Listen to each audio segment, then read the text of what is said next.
Time now for Edmund O'Brien as Johnny Dollar. Johnny, how soon can you get out to High Bridge, North Dakota? North Dakota, huh? In the winter, you guys send me to North Dakota, in the summer to Miami, Florida.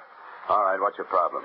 We got two old duffers insured for a total of $80,000. What's the matter? Somebody threatening to kill them? No, they're threatening to kill themselves.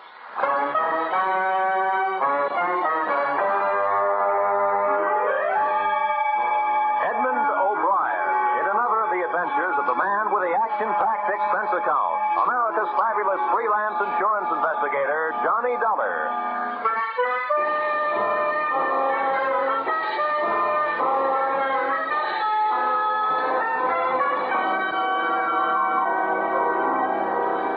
Expense account submitted by Special Investigator Johnny Dollar to Home Office National Fidelity Life Insurance Company, Hartford, Connecticut.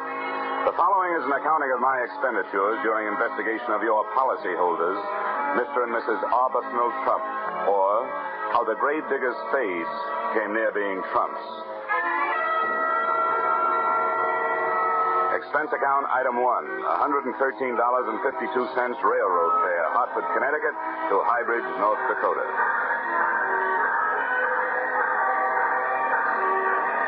As I walked towards the station in High Bridge, the wind whipped white shawls of snow out of the night and around me like a Spanish dancer, and the raw cold had my feet acting like castanets. Inside the shack, I found a pot-bellied stove surrounded by a pot-bellied station master. Hello? Oh, hello. You are early customer? Well, I'm the only one got off the train. Can I find a taxi around here? Yep. As soon as my son gets the mail and freight tucked away, he'll take you. Only won't be any taxi cab. You drive you wherever you're going in the Pong. By the way, where are you going? To the Trump residence. You know it? Yep, I know it. You one of the family? No, just business. Oh. Well... Well, what? What is your business is none of mine. But, have you ever been out there before? No, I haven't. Why, something wrong? If it ain't, then everybody in this town has been getting a lot of unnecessary exercise. Jump into conclusions.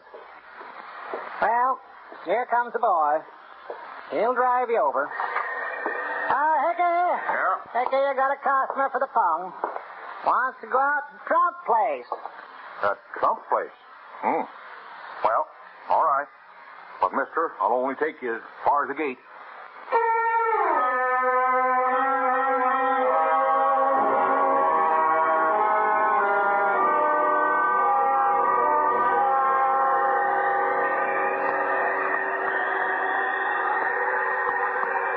You say this your first visit, huh?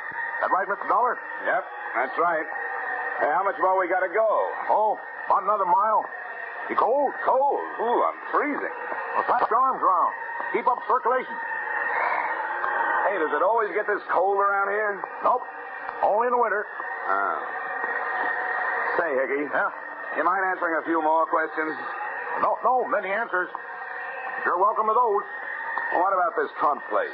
Why is everybody around here scared of it? What is it, a haunted house? Nope. As far as I know, everybody out there's alive all right. Matter of fact, I'd feel better if some of the things out there was dead. What do you mean? Well, past year or so, I've been delivering some packages out there. Boxes coming express on a train. Some of them come all the way from Africa. Quite a few from India, too. All marked danger. All marked do not open. Deadly. Whatever comes in those boxes is alive. What about the people, the Trumps themselves? Oh, they look nice enough. Sort of on the old side. Old man Trump looks like a deacon. His wife looks like a deacon's wife. But they never seem to come to town, let alone church. Hey, that's funny. What's so funny? Well, look, they're on the road. Fresh auto tracks. Only one place to go out this way. Same place we're going. To the Trump house. I don't see anything wrong with that. Those folks never have no visitors. Now, looks like they're having a lot. Hey, maybe they're having guests for dinner. That's right. Maybe they are having guests in for dinner. I didn't say in for dinner. I said maybe they're having guests for dinner. Oh, that's some funny joke, that is. Yeah. Well, here we are, right around the next bend. Good. I'll tell you what, Hickey. When I get ready for you to drive me back, I'll give you a call on the telephone, huh? Well, that'll be a good trick if you can do it. What do you mean? They don't have no telephone.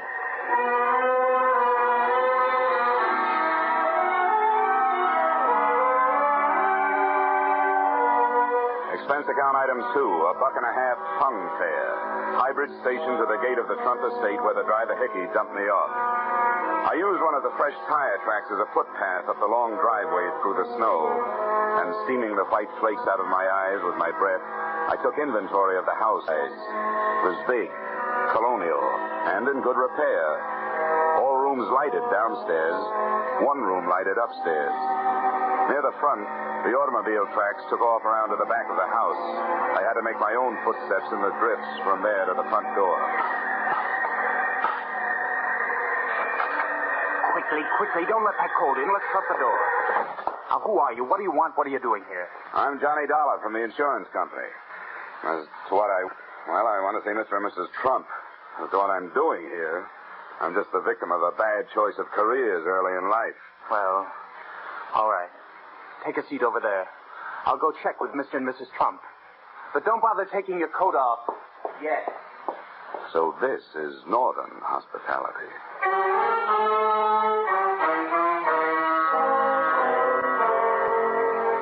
Coming in out of the cold makes any house seem warm, but my overcoat started to steam about 10 seconds after I got inside this one. So did I. Looking around, I saw the reason. There were potted orchids growing all over the hallway, and orchids grow only in tropical warmth. Despite the invitation not to, I took off my overcoat and waited. After 10 more minutes, I felt like slipping out of my suit, a decision I didn't have time to make. They're just finishing dinner, Mr. Dollar. They suggest you join them for coffee. Follow me. Thanks.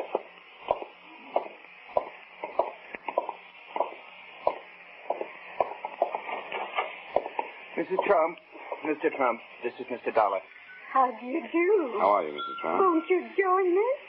There, sit right over there. Yes, Mr. Dollar, come and sit down. Have some coffee. Oh, thank you.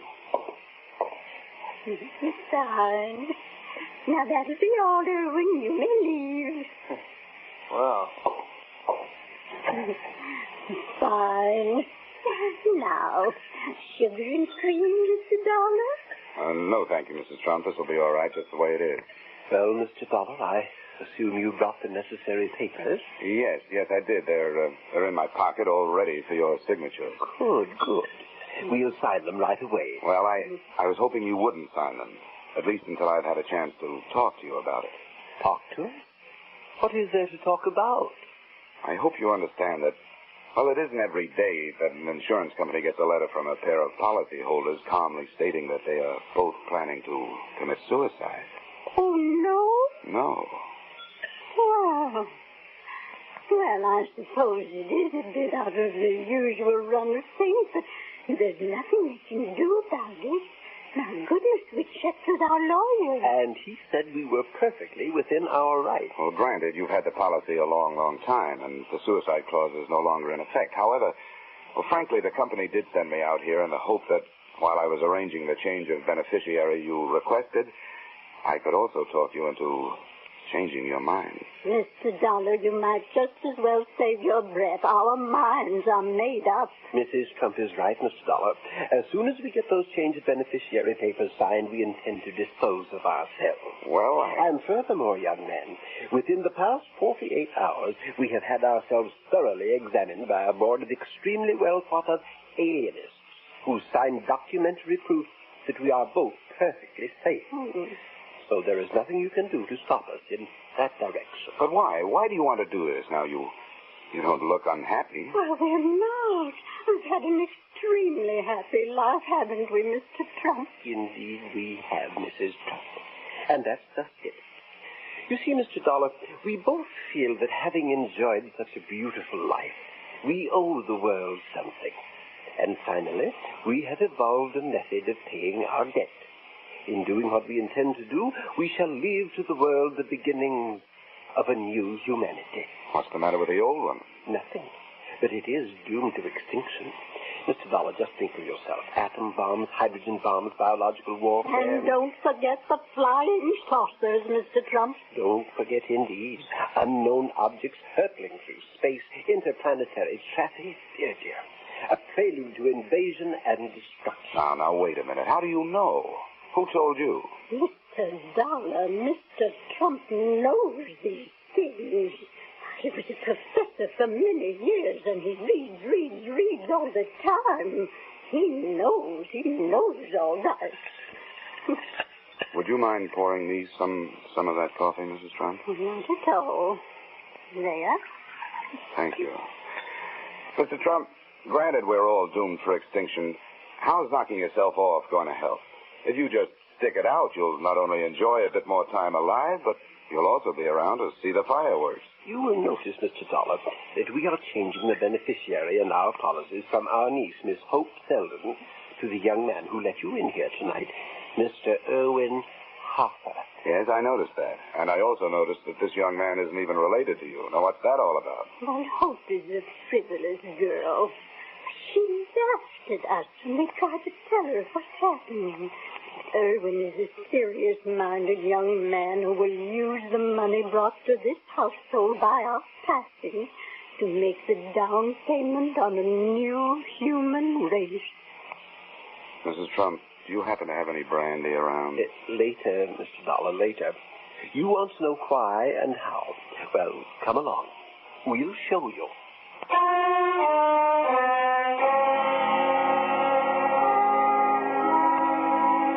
A nightmare is bad enough when you're asleep, but I was awake, and that's when they're really frightening. They took me down through the back of the house to a winding, half-lighted stairway into the belly of the black hole. The oppressive heat grew even more oppressive. More stairs, then tunnels, all the ceilings cement and lined with lead. All the walls covered with pens and cages, and all of them filled with snakes, Mr. Dollar, reptiles, hundreds of them, every species, every variety known to modern man. Look at them. Look at them and look at them well, for here is the new beginning. When life as we know it is blasted off the face of this earth, either by man himself or by his planetary cousins. When that happens, then these shall be the inheritors of this global sphere, as they were in the beginning, according to the Meston theory as set down in 1903. Yes, Mr. Dollar, Mr. Trump knows these things, don't you see? No, I've got to admit I don't quite see. You will. There. Look. Every pen, every cage is equipped with an automatic feeding device. Stored above the cages is enough scientifically developed food to keep these reptiles alive for 100 years if need be.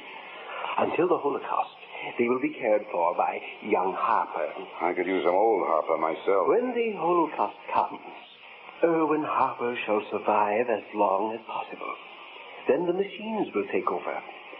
The reptiles will be fed, and when the recording devices up on top say that the radioactivity and magnetic forces have been dissipated, the doors of the cages leading to the earth above shall be automatically projected outdoors, and the cycle shall be complete. Then the reptiles will be set free on the face of the earth to once again evolve themselves into the new humanity. I see. Look, Mr. Trump, I'm out here to ask you a very simple question. What's all this got to do with your committing suicide? That is easily answered, Mr. Dollar. We need money. We need a lot of money to buy the rest of the equipment. We are willing to give up the little that is left of our lives to provide it. Irwin will remain behind to put our money to good use. Mr. and Mrs. Trump, I don't question your motives, but you can't blame me for taking a second look at your methods. This man springing from reptile theory is flimsy enough, but that's your opinion and you're entitled to it. But what you're not entitled to, and I'm quoting the Bible and the law, is the act of taking your own lives. We've talked that over among us, and we are willing to take our chances. All right. But at least you'll agree this is a whole lot to take in one sitting, isn't it? Now let me bring these papers back in the morning. We can talk it over once more, and Then you're free to go ahead and sign.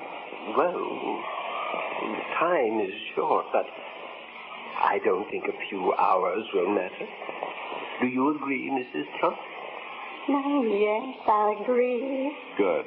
Now, if you'll be kind enough to either let me have a car or have somebody drive me into town. Car? We have no car. We haven't had one for months, and we've borrowed them from the property. Hasn't been one past the gate for almost a year. Oh? Including tonight? Yes, of course, including tonight. You'll just have to stay here. Come now. We'll take you up to your room, Mr. Dollar. What you need is a good night's sleep.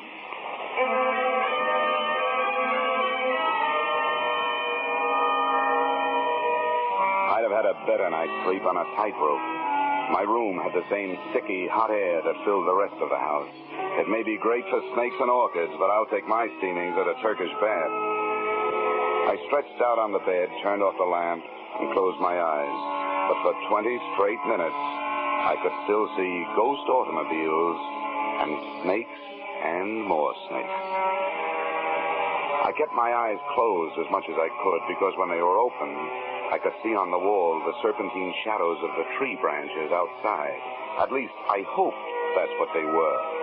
Then, just as I was hoping the hardest that the realest of them all wasn't what it looked like, out of the blackness from across the room I heard... I reached down under the bed for a shoe. Not much of a weapon, but all I could think of at the moment.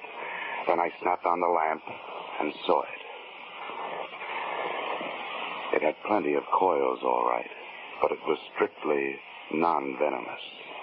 The steam radiator standing there hissing my performance. But my nerve ends didn't even have a chance to lie down. They were still standing straight up when it happened.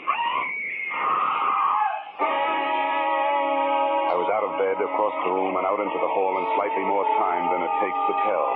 The ray of light from my open door fell across a jumbled pile of beautiful young women. I bent over her and...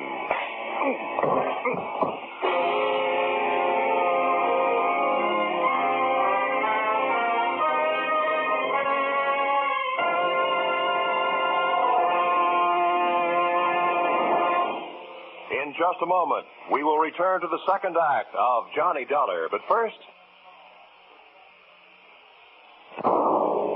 Now, with our star, Edmund O'Brien, we return to the second act of yours truly, Johnny Dollar.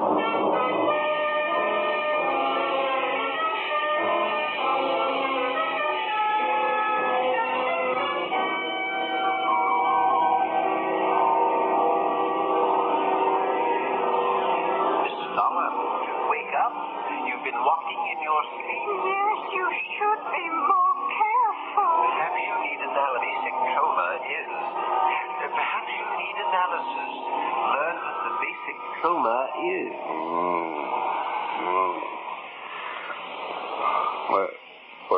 What did he say, Mrs. Trump? Sounded like he said, where is she? I'm right here, Mr. Dollar, right here taking care of you. Oh. Yeah, somebody's been taking care of me, all right. Oh. Well, where is she, huh? She's gone. What have you done with her? Come on now, where's the... Mr. Dollar, you better get hold of yourself. There is no girl here. Oh, no? Oh, look. Earlier tonight, you told me there was no automobile around here, but there was. I saw the tracks in the driveway with my own eyes. I walked in one of them.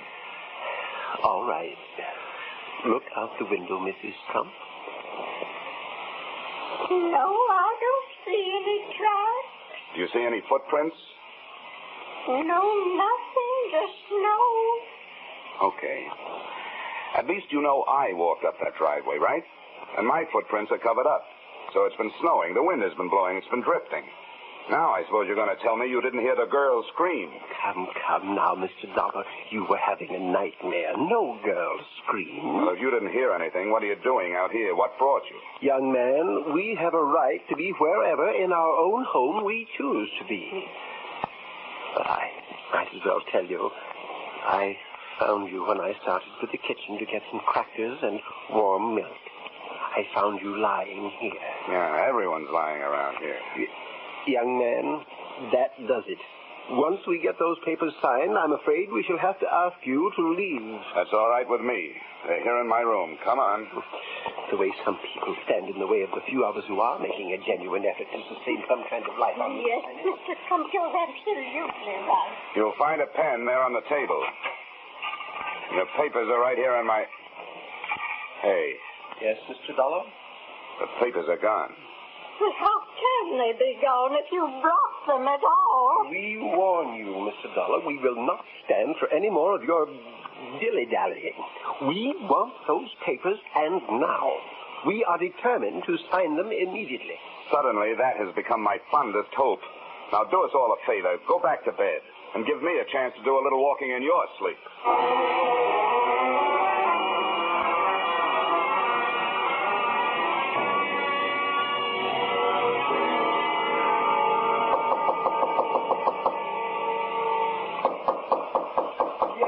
Who is it?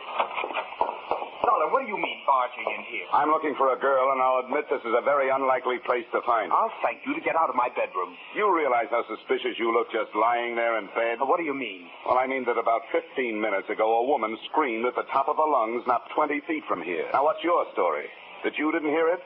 Or does it happen around here all the time? You're crazy. I didn't hear any woman scream, and I don't think you did. Okay, have it your way. I'm hearing things.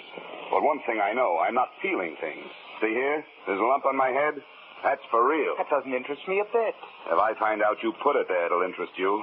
I'll not only put an egg on your skull, I'll make a whole omelet. In case you don't know it, you're looking at a citizen who's burned up. M-A-D. Mad.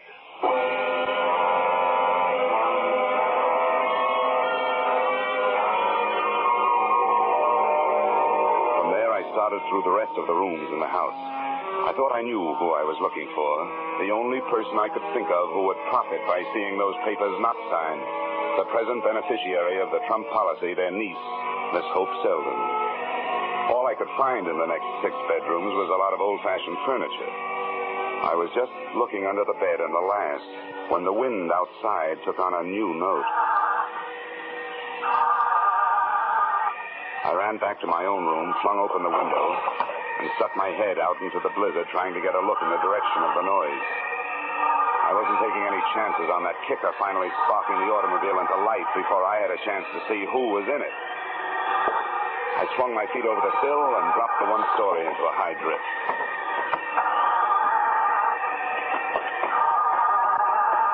Come on. Come on.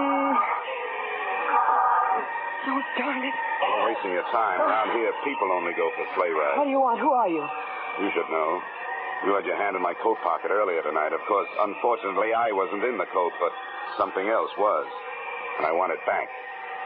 If I took anything out of your pocket, I had plenty of reason and plenty of right to do it. The only one I want taking things out of my pocket is the cleaner when he's filling out the tobacco crumbs. Now, come on, give me those papers. No, just let me talk to you first. I want you to hear my side of things. Look, I'm freezing. If it takes more than 5 seconds for you to say what you gotta say, no dice. Well, then let's go back in the house. I know you'll believe me.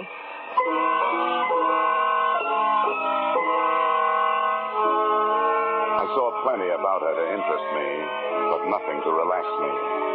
She looked like a big-time operator. A gal who would be as dangerous kissing you as killing you.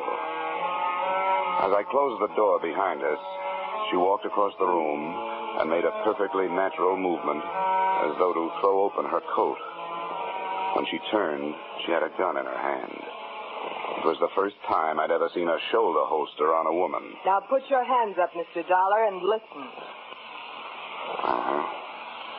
If you'll just unwrap your finger from around that trigger, I'll be more likely to keep my mind on what you're saying. Go ahead. I'm listening. You've got to help me. Help you? Yes, help me prevent my aunt and uncle from making fools of themselves. We can't let them leave their money to Irwin Harper. Well, it's their money. They're attempting to do what they believe is right. That money is mine, and I'll kill anyone to get it. Irwin Harper won't stick around 5 minutes after my aunt and uncle have killed themselves. He isn't planning on taking care of their filthy snakes. I was in his room tonight after he went to sleep. In his pocket, I found a ticket for South America. His plans were all made. He caught me in there and chased me out in the hall and slugged me. When I came to, you were lying there unconscious beside me. I ran downstairs, and I fixed their steam. I threw the switch to release their stinking reptiles. By now, the snakes are all outside, freezing to death. Don't move. You don't want to... So now you know, both of you. You know what that means? I'll have to kill you both, and I'll get away with it. Why, you miserable hunk of putty, you conniving thing. The Trumps want me to have the money, not you. I worked out that whole plan for them, all of it. And I'm the one they want to take care of it. Now drop that gun, Hope. You'd better drop it, Hope. It doesn't make any difference anyway. What do you mean it won't make any difference? Because our friend over there isn't going to pull the trigger. Oh, no? And why not? Because Hope has released all those snakes. One thing she forgot. When snakes get cold, they try to get warm. And one of them just joined the party. He's right behind you, Irwin. I don't believe you. You're bluffing. Can't you hear him? You can't fool me. That's a steam radiator. In this house, they're all noisy. Irwin, if you make any kind of a move or fire that gun, he's going to strike. I'll make you a deal. Let me reach down and get that gun off the floor. I'll blast its head off. Careful. Don't move, Irwin. No, you don't. I know what you want that gun for. I wouldn't even turn around and look, Irwin. Not only going to move, I'm going to get that gun out of your reach. There was a snake. Look out, he's on the loose. Oh, he dropped me! The bushmaster! The worst of them all. Well, you've got the gun. Go on. Shoot him, Howard, shoot him! All right, That's for him. But you're not staying behind me to get your... This is for you!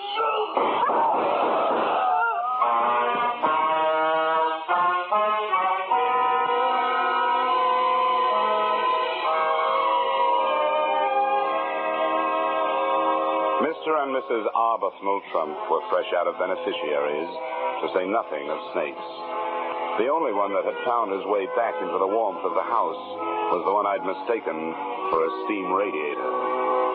And without a handy method for creating a new humanity, the Trumps found themselves without a purpose. So I gave them one. At my suggestion, and at the moment, Mr. T is hard at work in his home laboratory, attempting to develop a machine with which mankind will fight the flying saucer.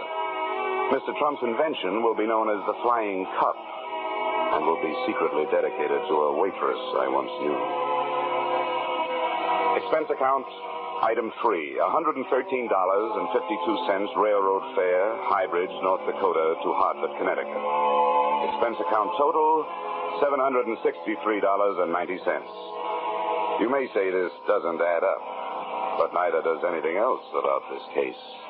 Signed, yours, truly, Johnny Dollar.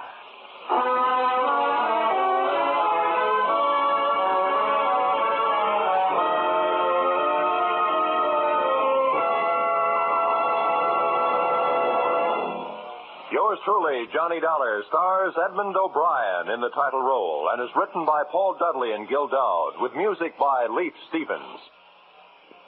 Edmund O'Brien can currently be seen starring in Harry M. Popkin's United Artists production, D.O.A.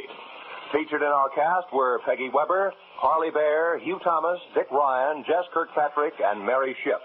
Yours truly, Johnny Dollar, is produced and directed by Jaime Del Valle.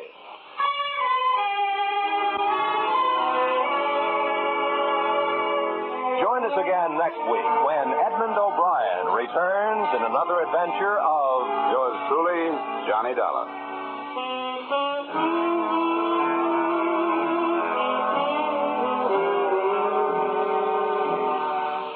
The Echo of Jesse James, a modern story of how police tracked down a couple of train robbers, will be brought to you on CBS's Gangbusters this Saturday night.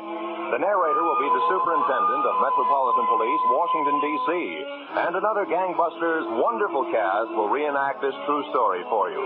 Join us this Saturday night on most of these same CBS stations for Gangbusters drama, The Echo of Jesse James. This is Roy Rowan speaking.